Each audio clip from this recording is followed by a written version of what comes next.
η απόψινή λατρευτική σύναξη, σεβασμιότατε και φιλακόλουθοι Χαλκιδαίοι,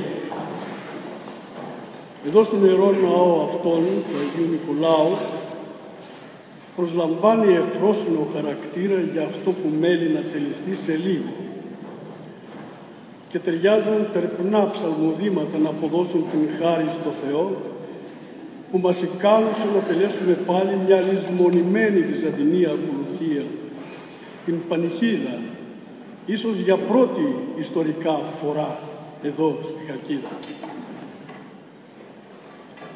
Θα γνωρίζετε ίσως ότι κατά τη μέση βυζαντινή περίοδο οι ιερές ακολουθίες του εκκλησιαστικού νυχθημέρου τελούνταν κατά δύο παράλληλα τυπικά.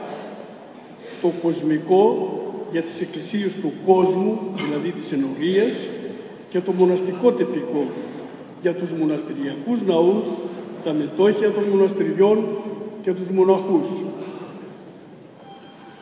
Και τα δύο τυπικά, κοσμικό και μοναστικό, έχουν θετή πατρίδα την Κωνσταντινούπολη, όπου δέχτηκαν ευεργετικές επιδράσεις, επεξεργάστηκαν και αναπτύχθηκαν σε πλήρη και τέλεια μορφή εκεί κοντά στον 8ο-9ο αιώνα. Το κοσμικό ή ενοριακό τυπικό έχει τόπο προέλευση στην Αντιόχεια. Το μοναστικό ή μοναστηριακό ή μοναχικό τυπικό σώζει την ιεροσολυμετική παράδοση και μάλιστα της Μονής του Αγίου Σάββα της Παλαιστίνης. Μετά τον θρίαμβο της Ορθοδοξίας κατά τις οικονομαχικές έρηδες και με επίκεντρο την Μονή του Στοδίου στην Κωνσταντινούπολη, οι ακολουθίες του μοναστικού τυπικού εμπλουτίστηκαν με νέα υμνογραφήματα και άρχισαν να διαδίδονται και έξω από τα μοναστήρια, στους συνοριακούς ναούς των πόλεων και σιγά σιγά να επιβάλλονται έναντι των ακολουθιών του κοσμικού τυπικού. Η κατάλυση της Βυζαντινής Αυτοκρατορίας από τους Φράγκους το 1204 πρώτα και η τουρκική κατάκτηση αργότερα υπήρξαν καταλυτικές και για τις ακολουθίες του κοσμικού τυπικού. Σήμερα, από τις αρχές του 13ου αιώνα και δόθε, ακολουθούμε όλοι οι Ορθόδοξοι, Ελληνόβουλοι και Παντιόβουλοι άλλοι, το μοναστηριακό τυπικό. Και στα μοναστήρια και στις συνορίες, με κάποιες βέβαια διαφορές που έγκυται κυρίως σε παραλήψεις και συντμήσεις και κολοβώσεις των ακολουθιών στους ναούς έξω από τα μοναστήρια. Το βυζαντινό κοσμικό τυπικό είχε δύο βασικές ακολουθίες, τον Εσπερινό και τον Όρθρο, και για την μεγάλη της Σαρακοστή, όπως τώρα διανύωνα, άλλες δυο, την Τριθέκτη για τις μεσημβρινές ώρες και την Πανιχίδα για τη νύχτα, τα μεσάνυχτα. Ωστόσο, το διάγραμμα τελέσεως των δύο κοινών ακολουθιών Εσπερινού και Όρθρου κατά τα δύο τυπικά είναι εντελώς διαφορετικό. Το κοσμικό τυπικό περιλαμβάνει μονάχα ψαλμούς, κατανεμημένους σε ομάδες ή ενότητες αντιφώνων και φυσικά συναπτές δεήσεις και ευχές, ενώ το μοναστικό τυπικό προβλέπει πολλά και ποικίλα και ποικιλώνυμα τροπάρια για τις αγόμενες κάθε μέρα εορτές, συμπλεκόμενα με τους ψαλμούς. Η βυζαντινή κοσμική ακολουθία Πανιχής είναι ίσως η οριότερη. Σύγεται από έναν εναρκτήριο ψαλμό, τον 90ο, ο κατοικών εν βοηθεία του υψίστου, και τρία αντίφωνα, τους ψαλμούς των αναβαθμών 119, 120, 121, με υποψάλματα κατανοητικά τροπάρια. Ύστερα διπλό προκείμενο, ευαγγελικό ανάγνωσμα με θέμα την προσευχή, τον αρχαίο ύμνο σε 11 στίχους η ασώματος φύσης στα χειροβείμ που είναι στο μεγάλο απόδειπνο του μοναστικού τυπικού, το Μέγα Κύριε Ελέησον που ψάλλεται 46 ή 106 φορές, δηλαδή 3 φορές συν 40 και 3 ή 3 φορές συν 100 και 3 φορές πάλι. Και τις δύο ευχές της απολύσεως και της κεφαλοκλησίας. Τα αντίφωνα που αποτελούν τον βασικό κορμό της ακολουθίας απαρτίζονται από τρία στοιχεία. Πρώτα, την δέηση από τον διάκονο. Και στο πρώτο αντίφωνο είναι η μεγάλη δέηση ή τα γνωστά μας ειρηνικά. Επειδή με τις τρεις πρώτες δεήσεις δεόμαστε για την υπερουράνια ειρήνη, την ειρήνη του σύμπαντος κόσμου και την ειρήνη και ευστάθεια των Αγίων του Θείου Εκκλησιών και την ένωση πάντων και την σύννεψη σε μία εκκλησία και αναφορά στον Θεό. Ύστερα την ευχή από τον ιερέα και τέλος το τρίτο στοιχείο, τον ψαλμό από τους ψάλτες.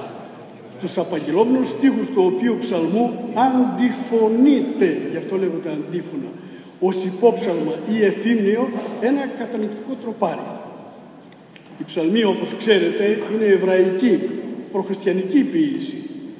Τα υποψάλματα όμως εδώ, στις χριστιανικές αυτές ακολουθίες, ή εφήμνια ή υφήμνια τροπάρια, είναι η χριστιανική ποίηση, που αναπέμπονται στον Χριστό και στη Θεοτόκο.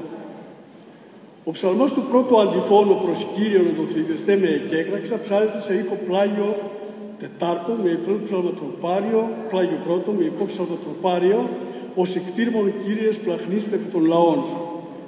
Ο ψαλμός του δευτέρου αντιφώνου ήρα τους οφθαλμούς μου εις τα όρη ψάλεται σε ήχο πλάγιο το δευτέρο με υπόψαλμα το γνωστό θεοτοκείο τροπάριο της εσπλαχνίας στην πύλη να άνοιξουν εμήν ευλογημένοι Θεοτόκοι. Ο ψαλμός του τρίτου αντιφώνου εφράνθην επί της ερικόσιμη ψάλεται στο χρωματικό νενανό του πλαγίου δευτέρου ήχου δέμα όπως λέγεται με υπόψαλμα το κατανυκτικό δεσποτικό τροπάριο «Ελέησον ημάς, Κύριε, ελέησον ημάς». Στον ψαλμό του τρίτου αντιφώνου επισυνάπτεται ο πεντηκοστός ψαλμός «Ελέησον με ο Θεός» με υπόψαλμα «Ελεήμον, Κύριε, ελέησον με» ως επιμήκυνση του ψαλμού για λειτουργικούς λόγους, κυρίως για την αποπλήρωση της θυμιάσεως του ναού και των πιστών. Εδώ μιλάμε για τις μεγάλες βυζαντινούς ναούς, σαν την Αγία Σοφιά στην Κωνσταντινούπολη, που είναι μεγάλοι ναοί και χρειαζόταν αρκετός χρόνος για τη θυμίαση. Οι δύο συναπτοί ψαλμοί του τρίτου αντιφώνου, δηλαδή ο 121ος και ο 50ος, νοούνται και εκλαμβάνονται ως ένας και κατακλείονται με το ίδιο εφήμνιο, ως περισσή, όπως λέγεται στη θέση αυτή, ελέησον ημάς, Κύριε, ελέησον ημάς. Οι ευχές των αντιφώνων είναι ποίημα του Γερμανού του πρώτου Πατριάρχου Κωνσταντινοπόλεως, ήταν Πατριάρχης 715 έως 730 και είναι έξοχα δείγματα ευχητικής ανατάσσεως. Η ακολουθία αρχίζει με την τριαδική δοξολογία, ευλογημένη η βασιλεία του Πατρός και του Υιού και του Αγίου Πνεύματος και τελειώνει με το ειρηνικό κέλυψμα «Εν ειρήνη προέρχομεν». Ας φύγουμε σιγά σιγά με ειρήνη. Το γνωστό μας διευχόν των Αγίων Πατέρων ημών είναι του μοναστικού τυπικού, το οποίο ακολουθούμε σήμερα όπως προαναφέρθηκε. Πρόσφατα, σχετικά, πέρασαν 20 κιόλας χρόνια, το Σεπτέμβριο του 1993, ύστερα από έρευνα στα μουσικά χειρόγραφα και καταμίμηση των Βυζαντινών και μεταβυζαντινών μελωργών, αποκαταστάθηκε μελοποιητικά ψαλτικά η πανηχής από την ταπεινότητά μου και παραδίδεται τώρα εις μουσικών πλουτισμών των Αγίων του Θείου Εκκλησιών και εις ωφέλεια των φιλακόλουθων χριστιανών. Μελοποίησα για πρώτη φορά τον εναρκτήριο ψαλμό «Κατοικών εν βοηθεία του υψίστους ήχου πλάγιο τέταρτο», όπως τα προημιακά Ανοιξαντάρια και ο τρίψαλμος Μακάριος Ανήρ στην ακολουθία του Σπυρινού του μοναστικού τυπικού, και διευθέτησα την στιχολογία των αντιφώνων με αργό και σύντομο μέλος του υποψάλματος για δύο εναλλακτικές ψαλμοδίσεις και μελοτώνησε σε αργότερο και τεχνότερο μέλος την Περισσή κατά την Βυζαντινή μελική παράδοση και μέλησε ακόμα το Μέγα Κύριε ελέησον σε πρώτο ήχο που θα ακούσουμε απόψε, αλλά και σε τέταρτο ήχο λέγεται. Οι ακολουθίες του κοσμικού τυπικού λέγονται και πράγματι είναι ασματικές ακολουθίες. Είναι ψαλτές ακολουθίες από την αρχή μέχρι το τέλος, με τρόπο όμως που να μπορούν οι χριστιανοί κατά τον καιρό της λατρείας να σιγοψέλουν τα υποψάλματα, αφού επαναλαμβάνουν τα ίδια πολλές φορές. Κρατάτε αυτή την παρατήρηση και στο τρίτο αντίφωνο, στον επισυναπτώμενο 50ο ψαλμό «Ελεησόν με ο Θεός», προσπαθήστε να σιγοψάλετε το υπόψαλμα «Ελεήμον Κύριε ελεησόν με» σε πλάγιο δεύτερο ή σε δεύτερο ήχο, όπως θα ακούτε. Θα πρέπει εδώ να αναφέρω ένα τουλάχιστον λειτουργικό στοιχείο απαραίτητο για την καλύτερη κατανόηση της τελέσεως αυτής της βυζαντινής ακολουθίας. Ο άμβονας στους βυζαντινούς ναούς, σύμφωνα με το κοσμικό ή ενοριακό τυπικό, ήταν στο μέσο του ναού, κάτω από τον τρούλο και τον ζωγραφισμένο Παντοκράτα, ως μια εξέδρα κάθετα προς την ωραία πύλη, με 7 σκαλιά από τη μια μεριά, μια εξέδρα επάνω και άλλα 7 σκαλιά προς την ωραία πύλη. Οι ψάλτες, ανάλογα με τα οφικιά τους, δηλαδή ο μαΐστορ, η δομέστικη, ο κανονάρχος, ο μονοφωνάρης, οι βασταχτές ή οι Σοκράτες, ντυμένοι με λαμπρή αμφίηση, δηλαδή πολύχρωμα ράση, αλλά χωρίς πολυσταύρια, είχαν ανάλογες θέσεις στον άμβονα και στα σκαλιά. Οι κληρικοί, δηλαδή ο πρωτοπαπάς, οι ιερείς, οι διάκονοι, σε μια διπλή σειρά μεταξύ του άμβονος και της ωραίας πύλης, αφήνονται σε έναν διάδρομο ανάμεσά τους, συμπλήρωναν την διάταξη εκτός του βήματος, όπως λέγεται. Εντός του βήματος, μέσα στο ιερό, ήταν ο λειτουργός ιερεύς και στο υπερψωμένο σύγχρονο πίσω από την Αγία Τράπεζα, στην αψίδα, κάθονταν ο αρχιερεύς με τους πρεσβυτέρους. Κατάλοιπο αυτής της διατάξεως είναι η σωθήσα στα χειρόγραφα ορολογία κατά την υμνώδηση του Τρισαγίου ύμνου Άγιος ο Θεός. Λέγεται εκεί για την αντιφωνική υμνώδηση και την απόκριση των μεν προς τους δε. Η εντός και η εκτός εννοείται του βήματος και το σχετικό ψάλμα Άγιος ο Θεός του βήματος, όπως λέγεται ακόμα σήμερα, για την τρισή δέηση του αρχιερέως Κύριε, Κύριε, επίβλεψον εξ ουρανού. Το τέμπλο δεν ήταν υπερυψωμένο και όλα ήταν περίβλεπτα από το χριστεπώνυμο πλήρωμα του Κυρίου Ναού. Οι κληρικοί και οι διάκονοι ανέβαιναν στον άμβονα για τις δεήσεις, τις ευχές και τις εκφωνήσεις τους και την απαγγελία των βιβλικών περικοπών. Στον άμβονα και ο αρχιερεύς ή ο πατριάρχης τελούσε τις αγιαστικές πράξεις, τον Μέγα Αγιασμό, την ύψωση του Σταυρού ή την Σταυροπροσκύνηση κλπ. Ο άμβονας ήταν το περίοπτο κέντρο κάθε λατρευτικής συνάξεως κατά το βυζαντινό κοσμικό τυπικό. Λαμπρό και μοναδικό σωζόμενο μνημείο βυζαντινού άμβονος σώζεται στον Ιερό Ναό της Κοιμήσεως της Θεοτόκου στην Καλαμπάκα, που είναι ναός του 10ου αιώνα. Όσοι πάτε προς τα εκεί να τον επισκεφτείτε παρακαλώ. Με την επικράτηση του μοναχικού τυπικού και αργότερα ένικα και των γνωστών αλγινών ιστορικών συνθηκών, με την υποδούλωση σε αλόφιλη και αλόθρησκη κυριαρχία, τα πράγματα άλλαξαν. Υπερυψώθηκε το τέμπλο και ο δεσποτικός θρόνος μετατέθηκε από το σύντρονο και πήρε τη θέση του δεξιά του Κυρίου Ναού. Ο άμβονας μετατοπίστηκε αριστερά και κατέληξε, όπως εισχόμαστε στο ναό, και κατέληξε στη μορφή που έχει σήμερα και έχασε τη λειτουργική του σημασία, μετατραπής κυρίως σε κηρυκτικό βήμα.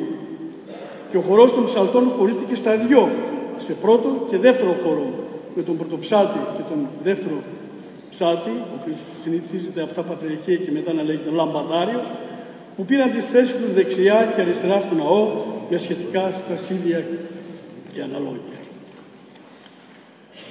Για την πραγματοποίηση της πανεχίδος απόψη και την προσφορά της στους φιλακόλουθους χριστιανούς, ως μία ευκαιρία περισυλλογής και προσευχής εν ώψη της Μεγάλης Εβδομάδας των Σωτηριωδών Παθών και της λαμπροφόρου Αναστάσεως του Κυρίου και Θείου ημών Ιησού Χριστού, οφείλονται και εκφράζονται αξιοχρέως θερμές ευχαριστίες στον Σεβασμιότατο Μητροπολίτη της Θεόσης της Αυσίδωα Επαρχίας κ. Χρυσόστομου, που ευλόγησε την εισήγηση της Διάδος, δηλαδή του καλλιτεχνικού και του θεσμικού διευθυντού της Σχολής Βυζαντινής Μουσικής, των αγαπητών και ποθηνών μαθητών μου στις πανεπιστημιακές τρίβους τους, του Γρηγόρη Αναστασίου και του πατρός Φιλοθέου, που είναι δικοί σας άνθρωποι, εξαίρετες προσωπικότητες εδώ στη Χαλκίδα και η εστώτης φόγγη της Σχολής Βυζαντινής Μουσικής.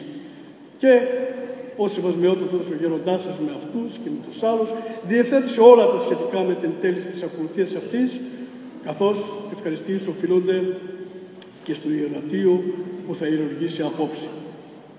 Οι φίλοι μου ψάλτες που συγκροτούν τον χορό, δάσκαλοι και μαθητές μαζί της σχολής και οι άλλοι ψάλτες παντός του Φικίου και ο φίλος Λαμπαδάριος, το ήρωα αυτού ναού εδώ, ο μουσικοδιδάσκαλος κύριος Δήμος Τσίμπος, που θα χορηγήσει απόψε, παρακαλώ να δεχθούν τις ευχαριστίες μου και τα συγχαρητήρια μαζί για την προθυμία τους, τον ζήλο αλλά και τον μόχθο που κατέβαλαν για την ετοιμασία της πανηχίδας και που καταβάλουν συνέχεια για την ορθή έκφραση της πλατικής της Ορθόδοξης λατρείας μας και για την φροντίδα επαναγωγής της εις το αρχαίον κάλος και προς κοινόν όφελος.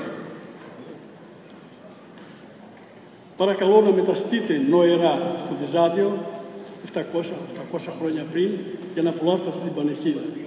Εύχομαι υγεία και χαρά πάντοτε και ειρήνη την πάντα νουν υπερέχουσα. Να περάσουμε την Μεγάλη Εβδομάδα και να φτάσουμε να γιορτάσουμε το Πάσχα.